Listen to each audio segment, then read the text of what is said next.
it's Betsy from Cuttin Corners Vinyl, and today I have a fun and informative video. We're going to talk about dye migration, what it is, how it happens, and how to prevent it. So, before I jump into today's video, I did want to let you know all of the supplies I am using today are linked down in the description. Everything except for the Easy Weed and Wooden Pick. I'm still trying to find a good replacement for it. I have several new ones coming in that I ordered this week, and we're going to do some head-to-head battles, so hopefully we can find a good replacement. Now, if you do order off of the Amazon store, I do earn a small commission.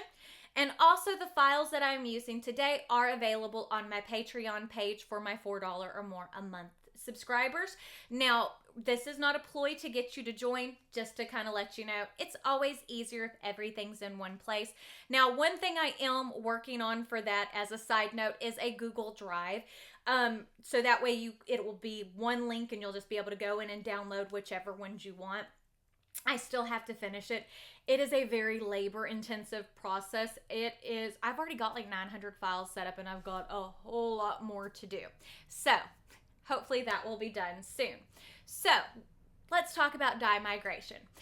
The easiest way for me to describe what dye migration is pretty much in the name. It is where the dyes from your substrate, typically polyester or polyblend fabrics, migrates from that substrate into your vinyl or screen print ink.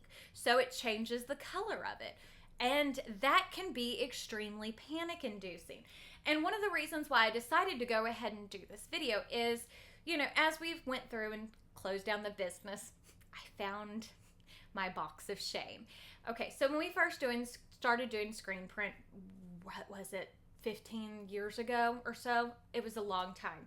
I had to do a beautiful set of polyester dry fit hoodies for a baseball team.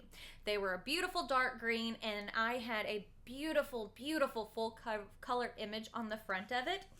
And these were not cheap hoodies. If you've ever ordered polyester hoodies, you know, they're pricey. They're extremely pricey, even at wholesale prices. So I go through, I print them all, run them through the conveyor. They look fine. Go to box them up, about an hour or so later, and all of the white ink looked mint green. And that is because that green dye migrated into my white ink, which it can still happen on vinyl as well. So I figured that this would be something you might want to know about, because even if you're just doing this for yourself, knowing what to do if something like this happens, or what to have on hand if you cannot easily replace something, is always, always a good idea. So I took this shirt. This is a dry fit from Amazon. And as you can see, this is supposed to be white vinyl. Now, it does have a pink tint to it. This is the white Specialty Materials Thermoflex Plus. Now, I want to explain how difficult this was to get it to turn pink, because this should let you know how good this vinyl is. I took doing my testing process because I wanted you to see what dye migration looked like.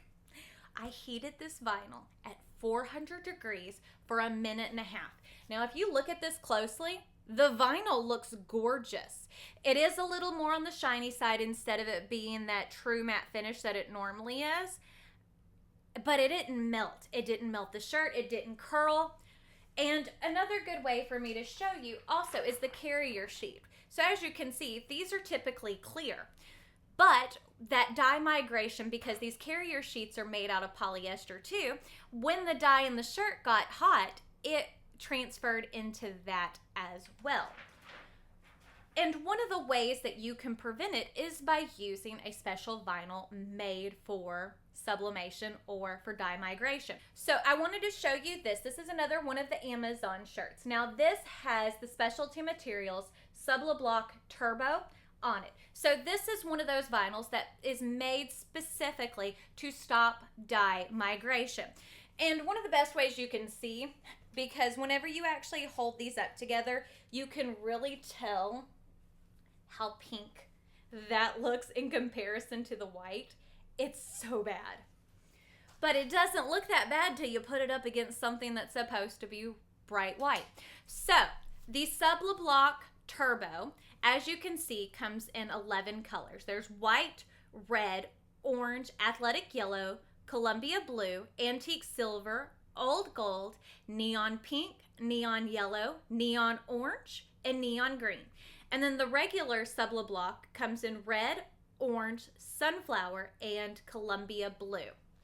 Now, Subliblock Turbo and Subliblock are sublimation resistant even when exposed to high temperatures. So if you wanted to take and try to put sublimation on this, it would not work. It's not going to bond with that vinyl at all. So again, it has a soft hand and a nice matte finish because we don't want shiny for our shirts a lot of times. Not on those kinds of things because it cheapens it, or it does in my opinion.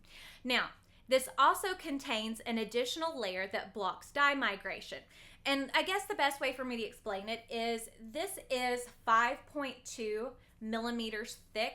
Typically, most of your vinyls are going to be about 4, so it is a tad bit thicker, but it has that extra layer in there that helps block it. So, this has a pressure-sensitive carrier sheet to enable easy weeding and repositioning. Now, this is a special note. A Subliblock Turbo has been reformulated for use with modern performance polyesters, and it prevents heat press marks. So a lot of times whenever you're using like this type of vinyl or a polyester shirt, and you know if you've done sublimation, you'll end up with the dreaded press box. Now you'll still see some lines on this, but that's from my heat press and not from where the vinyl is, because you can see that that's the size of the heat press, because I always cut that down. But that's just the way, because my edges are sharp on that. I need to round those. Speaking of, but it keeps that box from showing where the carrier sheet goes. Now, the acceptable fabrics for Subliblock Turbo are cotton, uncoated polyester, fabric blends, cotton, polyester, polyester acrylic, and it does exclude nylon. Now, for the regular Subliblock, it goes on cotton, uncoated polyester, fabric blends, spandex, lycra, wool, and linen, and now that does exclude nylon. Now, the sizing available for this is they're available in 15 and 20 inch rolls. Now, the available length is 15, 30, 45, 60, 75, and 90 feet. That is a lot of vinyl. Now, the application instructions for Subliblock Turbo are, you use a 45-degree blade, and if you're using a Cricut, that's going to be your standard cut blade. Now, I use it with my typical HTV settings, but I always recommend when you're trying out a new material to do a test cut, because a lot of that can vary on how old your blade is, how you have it set up in the holder. There's a lot of different factors in that, so I always recommend doing a test cut and then going from there, because you can easily do like a circle to see if it's going to weed or not before you jump out and cut, because that is something, if you've had to do that where you cut a design and then it doesn't weed, you're like, really? Really? Trust me, it stinks. Now, you're going to mirror the image, and one of the great things about this is the Subliblock Turbo, to heat it on there, is only 270 degrees Fahrenheit for 5 seconds. The pressure for it is a medium even pressure. You peel it warm, and for wash care, you wash it inside out on warm water, tumble dry normal, and it is suitable for dry cleaning. Now, for the Subliblock, the regular, it's going to be the same 45-degree blade, still mirrored, but the heat temperatures are going to be different. It's going to be 320 to 330 degrees. You're going to want to use your heat press with a firm or heavy pressure. So, and what I mean by that, the harder it is to close, the more pressure it is, just to give you a heads up. Now, for the regular Subliblock, you're also going to apply it for 10 to 15 seconds, peel warm, wash warm, tumble dry normal, suitable for dry cleaning. Now, the suitable for dry cleaning may not mean much to you, but if for some people it is extremely important, and most vinyls are not dry cleanable. But give me a moment to change the camera angle and I will show you how to apply this. Now, I didn't do the full-on tutorial because you know how to send things to cut. This is just to show you how to apply this and the best uses. So give me a minute and we'll show you how to do it. So as you can see, I have my Subliblock Turbo laid out. Now I did go ahead and weed the rest of it, but I did want to show you how easy this is to weed. Now I do have some new picks coming in next week, so I should be able to hopefully give you some good ideas of some weeding tools that I recommend. But I mean, as you can see, this is extremely easy to do. It works just the same as your regular Thermoflex. Now, one thing I will tell you is that this is a little bit thicker than the regular Thermoflex, but it still looks extremely good. Now, we're gonna go ahead and load on our dry fit shirt. Now, this is a Real Essentials. This came from Amazon. I bought the pack of 5 of them for like 20 bucks. And part of the reason why I chose the color schemes that I did in these is because when you typically have dye migration, you're gonna have it in your darker colors, and red tones are typically the worst. So as you can see, I have that loaded onto my heat press. Now, with the Subliblock Turbo, you don't want to preheat it. So your heat press is already preheated to 300 or 270 degrees, but you don't want to preheat your shirt. Some vinyls, it's recommended to preheat it so you can take the moisture out, but this is definitely not one of them. So now I'm gonna grab my design, and I'm using the heat transfer, the t-shirt guide from Sherry of All Trades. So I'm just gonna fold this in half like I always do. Hold on, make sure I actually get it lined up. There we go.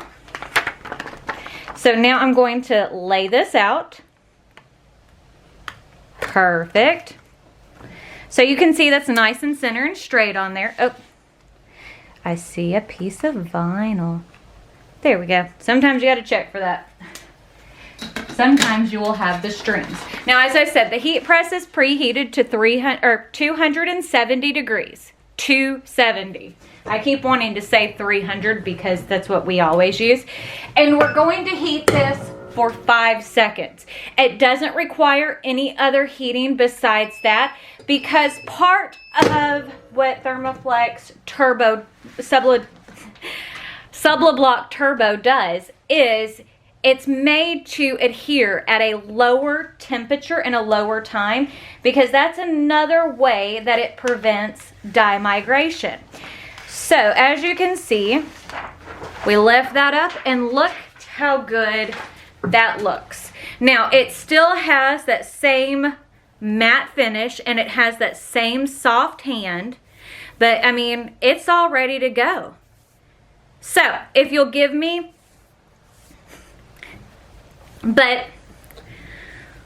okay.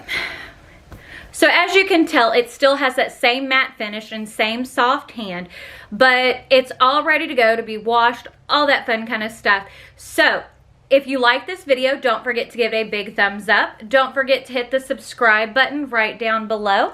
And if you hit the notification bell icon next to it, that will notify you when I post new videos, which is typically Monday, Wednesday, and Friday, and we have lives on Tuesday. So I'll see y'all later. Bye.